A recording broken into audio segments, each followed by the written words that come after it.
Geologic Time!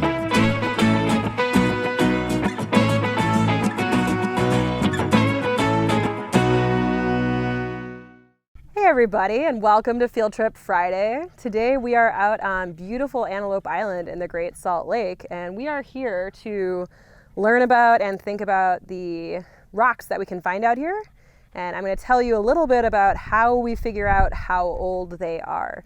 So in class this week, we've been talking about the combination of relative time and absolute age. So when we're thinking about relative time, we're looking at relationships between rock units that are going to tell us which one is older, which one is younger. We don't have a number, we just know, compared to each other, which one came first, which one was second, which one was third. In order to do that, we have to have a physical relationship that we can see. The other type of dating that we do is absolute dating. So when we do absolute dating, we need to use a radioactive decay system that is going to tell us how old those rocks are. And so what we want to do is use both of those as we're going through the field and then eventually in the lab to figure out the history of a particular area.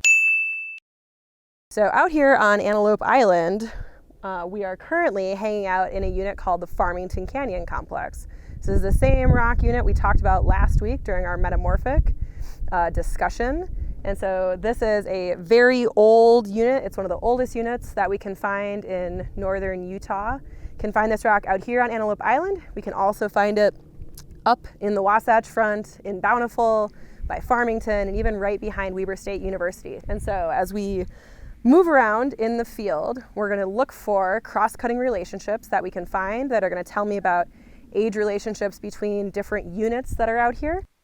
For instance, in this image, we can see that fault E cuts through layers A, B, and D. Therefore, it is younger than those three layers. So this unit has a combination of gneisses. So we've got lots of layered, banded, metamorphic rocks that we can find. We also have some pegmatites. So that means coarse, crystalline, igneous rocks. There's also mafic intrusions. We have lots of different types of rocks. And so as we move around out here, we want to try to figure out what those age relationships are. And then from there, we also want to determine the absolute ages. I want to know not only which units in here are kind of older and younger than each other, I want to know when this basement unit formed.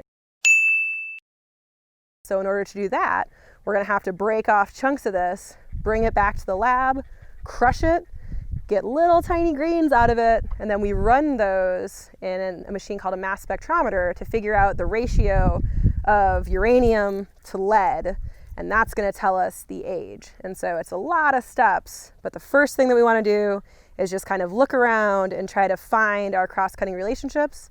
Then we want to date both units so we can figure out when that cutting occurred, and from there we can figure out how these Farmington rocks out here on Antelope Island relate to the Farmington rocks up behind campus.